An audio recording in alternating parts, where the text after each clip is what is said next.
And, when I went in front of that judge, I just remember standing there and listening to them walk through that night.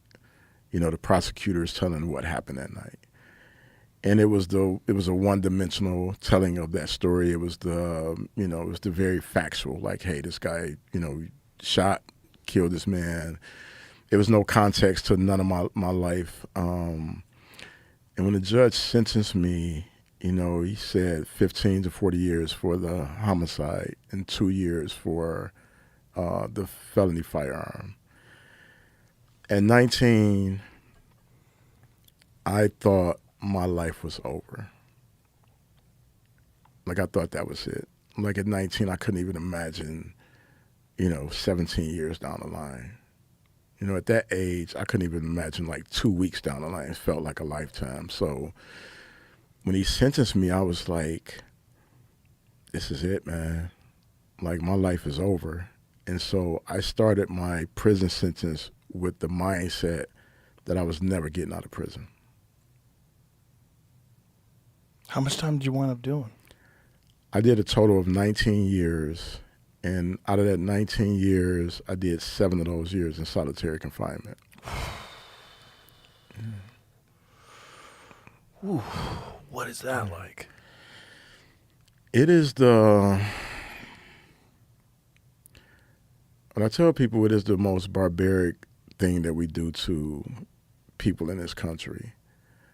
And it's a combination of reasons of why I believe that. One, a lot of people who are in solitary confinement have pre-existing mental health challenges, meaning that they have diagnosed, bipolar, schizophrenia. And it's 23-hour lockdown, 23-hour lockdown, 5 days a week, 24-hour lockdown, the other 2 days a week. And it is the most chaotic environment you can imagine. The guys there, to wage war with each other would just, like, the steel footlocker, they would bang it for hours. Like, these guys would just have, the endurance to do that for hours, to antagonize a person next to you. They would have what is full-on shit wars, like, where I call them weapons of mass destruction, because these guys would, like, concoct ways to throw feces on each other. So if they get into a beef, like, the way that they would go to war is they would literally, and there's an ingenuity that happens in prison that's unlike anything that most people can comprehend. We can make weapons out of anything. We can make, tools out of anything. So these guys would literally figure out how to get feces into a toothpaste tube, which means that they would, like, have to, like, literally go in the toilet, pull this stuff out, stuff it into a thing, and then they would smuggle it out to, like, the cages, right? So 5 days we can go out to these cages. It's literally like, just imagine a dog kennel, like a dog run, right? It's like kennel after kennel after kennel. So that's how they would take us out. And, you're in a cell, they come and they handcuff you to these handcuffs attached to a leash.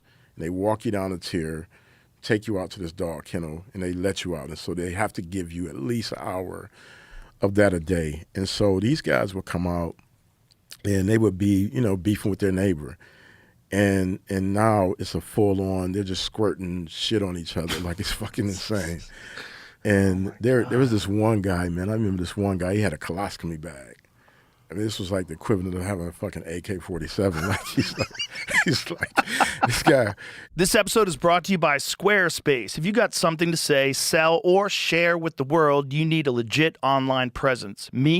I use Squarespace to power my website. It's easy to use, and with their AI-enhanced website builder and built-in tools for booking, payments, emails, all of it, you can actually run your business, not just build a site. Go to squarespace.com/Rogan for a free trial, and when you're ready to launch, use the code Rogan to get 10% off your first purchase of a website or domain. And we were, like, cool. So he would tell me the days, like, don't come out. He would, like, send me a note over, like, don't come out the yard today.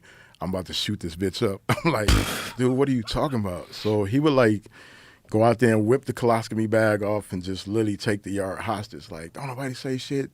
You say something, I'm going to stow shit everywhere, right? And And so that's how they would wage war. And so that was the chaos of the environment. And then like, we get into it with the officers. Guys would like flood the cell block. So they would put sheets in the toilet and just flush. And now the whole tier is just flooded. And so it's definitely a biohazard issue at minimum, right? Your health and well-being is always being threatened by, I think we got 3 showers a week, and the showers are like, they're just back to back. So you're not like, they're not cleaning them out in between showers. So you're literally handcuffed. They take you down to the shower cage. You go in there and it's fucking snot on the wall, and it's fucking, somebody shaving, because they will give you like the little razors to shave. And then you got the guys who we call them cutters. So these are guys who like self-maim. And they would take, anything you could think of, they would take and just kind of carve up their skin, swallow. Like one guy swallowed batteries, so they stopped us from like even getting, at one point we can get like a little tape player. And a guy ended up swallowing the batteries, so they banned all batteries, so then we couldn't listen to music anymore. And so it was just like complete chaos, and it's one of the darkest places in the world. And I've been in different solitary in prison. Out of 19 years, I was transferred a total of 19 years to 11 different prisons, and so I've done solitary in like a super old prison, more the modern prison. But the one I did the most time in, which was from 1999 to 2004.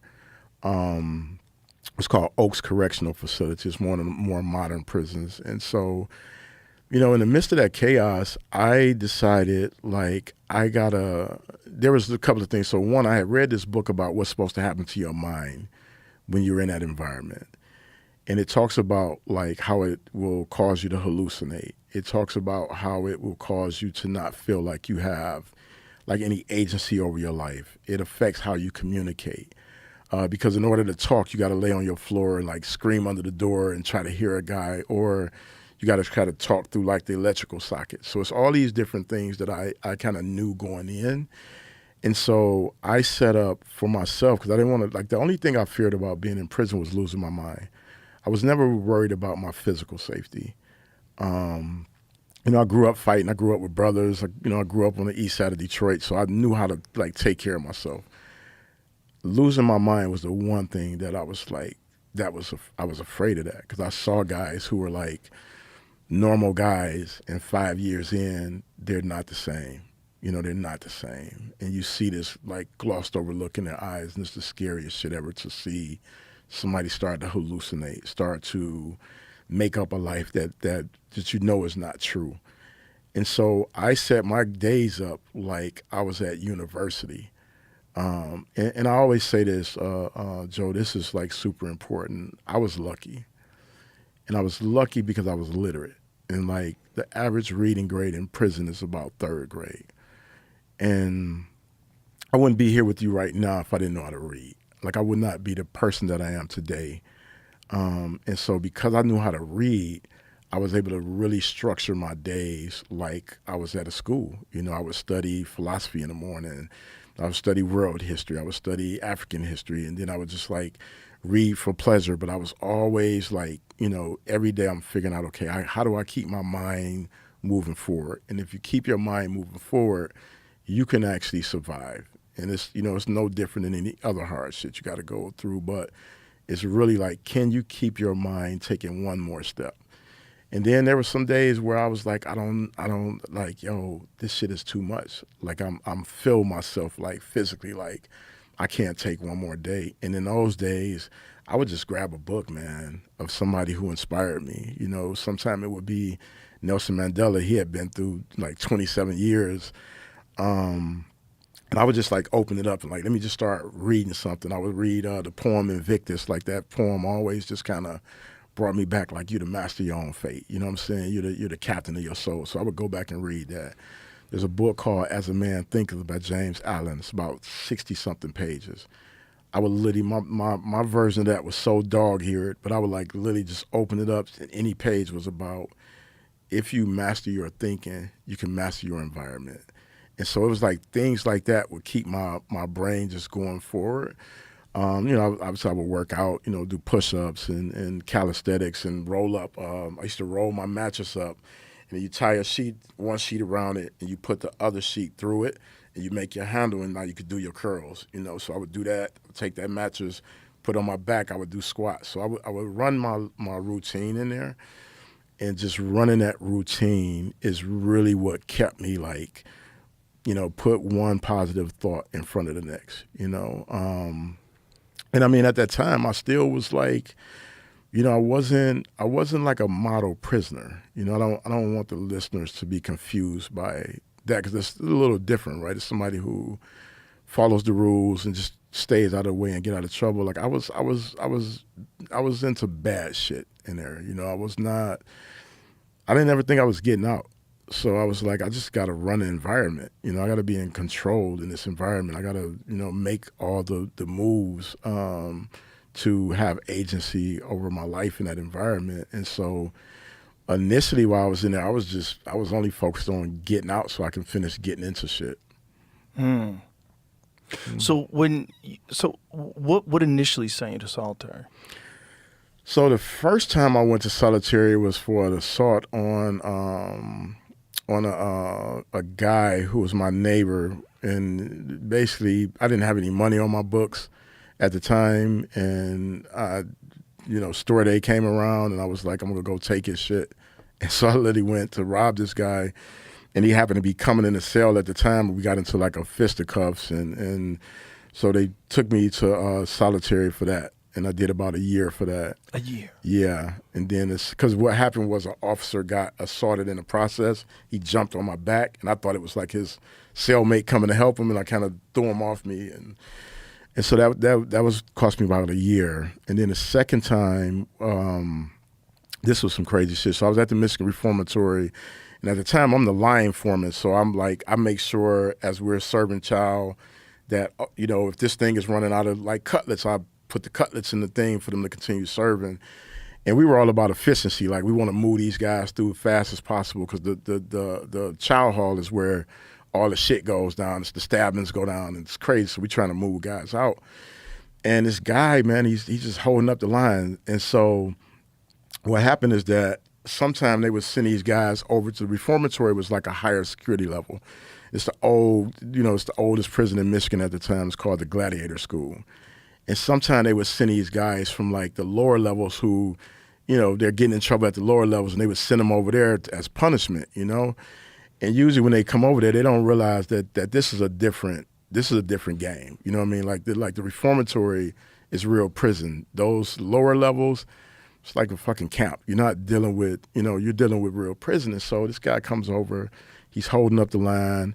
And we're like, yo, like, what's the hold up? And so he starts to cuss our crew out, like, basically, y'all bitches acting like this, y'all fool. Give me more potatoes. Like, so it's like he's upset. He don't feel like he's getting enough. And so I'm talking to the guy, and I'm like, yo, I'm like, chill out. Like, what's the situation here, And he like, they acting like this, they're fool, blah, blah. And I'm like, what you want? He like, y'all give me some more. So now he's being disrespectful. So I was like, all right, I got it. So I load him up on mashed potatoes, gravy, call him to the window, and I slap him with it. And I was like, yo, don't come to the window disrespectful. And so I done slapped him with this whole tray of potatoes and gravy.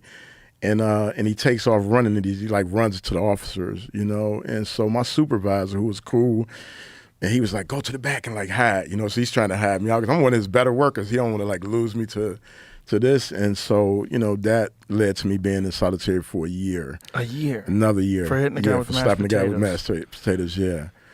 And so now I'm there for another year. But the last incident, which was happening in 1999, me and this officer, we got into a conflict. And the conflict escalated when he pushed me, like literally he wouldn't let me go to the bathroom. He pushed me, and then I beat him up. And this was another one of those moments of like, I think in life, man, that sometimes we don't talk enough about how lucky we are. Me and this guy, we get into a confrontation. It escalates.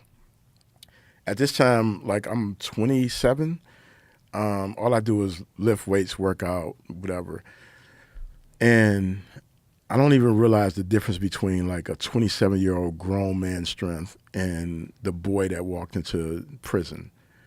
And so when I punch this guy, in my mind, I'm not even thinking about like how destructive it is for a grown man to punch another person, another human being. I'm just like, we get into the thing, it escalates. So I punch him, and I soon after I punch him, I like go for the scoop, pick him up, and his leg gets caught under my arm.